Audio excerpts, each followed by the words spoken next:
Hey Dream Teamers, super excited to get you this video, Dream Team news for February 10th, this Sunday as we lead up to it.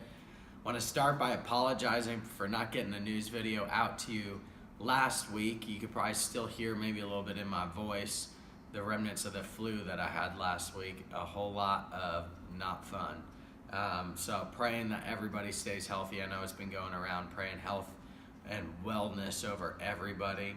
But let's go ahead and celebrate a little bit what happened this past weekend. Incredible weekend at Life Point Fredericksburg. We had 3,225 people in attendance for for Sunday, which was incredible. We had over 400 new people that got connected to small groups over the past 2 weekends, which is just such a huge win for our campus. 400 more people that are going to be free. Find some more freedom in their life. And gosh, our first 1 p.m. service this past weekend, we had over 750 people, 758 people to be exact, attend our first 1 p.m. service. Incredible kickoff to our new service, which brings us right into this weekend as we get ready for this weekend. Incredible last weekend, February 3rd. We're going to have another great weekend, February 10th. We've got week 2 of the Follow Back series. What a great first sermon from Pastor Daniel. If you haven't had the chance to watch it or listen to it again, I'd encourage you to. It's just, wow, what a great word, what a challenging word. I'm ready for week 2. Here's what we're going to do to set up this weekend. We unfortunately won't have an overflow again, so we'll have to be ready with chairs in the foyer in case we run out of room for the 9:30 or 11:15. We're going to have this student area set up in the college room with the sliding glass doors, the old college room. So that's going to be our student environment for the day. It looks pretty cold this weekend, so I'm planning on first-time guests being inside unless the weather turns and it warms up like it is during the middle of this week.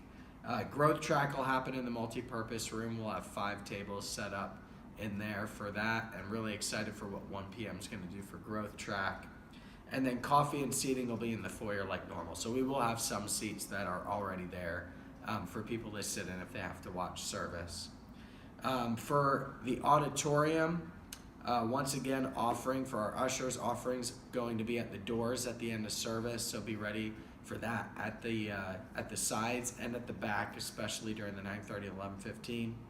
And for the ushers prayer team, all teams really, we want to continue to make sure that we're opening doors as soon as we possibly can before service, really after service ends, before service begins, so that we can relieve some of the pressure in the foyer, help out with Kids Point, help out with traffic flow, really make it a better experience for everybody when there's not 500 people waiting in the foyer to get into the auditorium. So really, let's turn the auditorium around really quickly.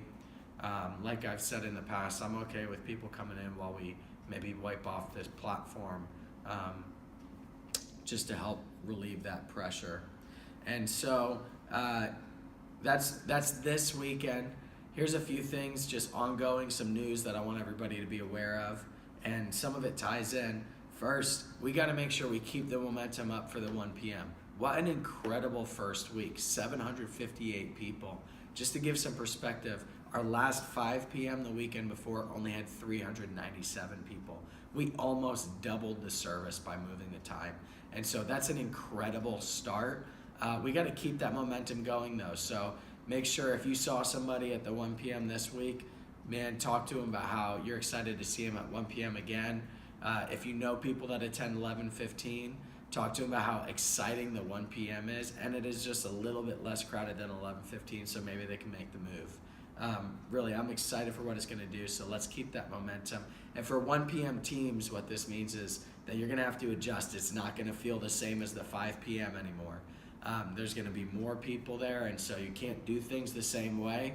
There's a quicker turnaround, so you're not going to have as much time before service to get things ready. And so you're going to have to start thinking differently, start planning differently. And I know, I appreciate, thank you to all our 11:15 teams that stuck around and helped the transition. And we would love your help in making that happen moving forward. I know at the end of 11:15 is going to look different too, because we got to get ready for another service. So for both those teams, 11, 15, and 1, if we could work together, we can make it a really great handoff and create a whole lot more room for people far from God. Want to remind everybody about the DHQ schedule. We've been at it for about a month now. I just want to make sure everybody's aware of what it is and why we're doing it. So DHQ, as always, is opening an hour before our first service, but then they're going to close down from 15 minutes before each service starts to 5 minutes after each service starts. So for 20 minutes, really to make sure that we have our bodies in the right place, right? 10 minutes before service isn't the time to grab a bag of chips or a coffee. It's the time to be greeting people, making a welcoming experience. So just a reminder about that.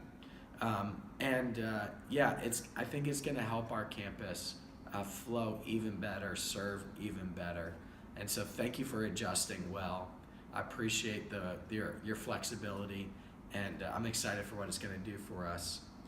Some news that not everybody's aware of yet, but I'm making some structural changes in leadership in the areas that I oversee. So that's guest services, support services, growth track, connections, all that sort of stuff.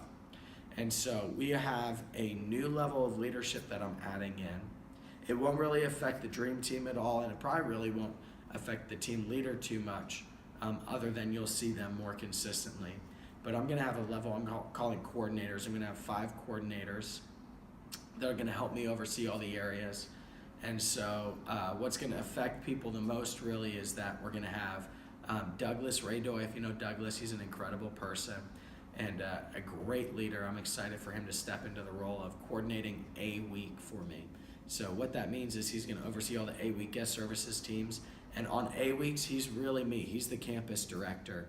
And it's going to free me up to be able to meet with people, connect with people, hopefully connect new people to serving and help people take steps closer to God. On B week, Tay Richardson, many of you know Tay. She is an incredible leader in her own right. Love her heart for the house. She's going to be that B week coordinator, so overseeing B week guest services teams and being the campus director on B weeks. Shane Close is going to be taking over a new role that I'm creating for support and logistics. So he's going to be overseeing all of our support services teams, and then also helping me oversee logistics of pulling off a Sunday and making sure things get to where they need to be. Plans are made appropriately. Really what needs to happen is going to happen. Ashley Severo, if you know her, she's our current growth track coach, and she's going to be coordinating our connections on the campus. So that's going to include growth track and a few new things I'm excited about that you'll hear about as we move into the future. And then Sam Rose, if you know Sam, she's been doing admin for our growth track, and she's going to be helping me with admin. And so if you see those 5 people, here's what I'd ask. Treat them with a whole lot of respect, honor them a whole lot. They are incredible leaders that I'm really excited about the influence they're going to have on our campus, how they're going to make our campus better.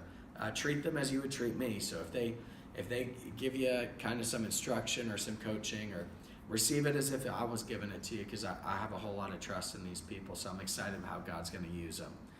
2 other quick things that some of you are already aware of.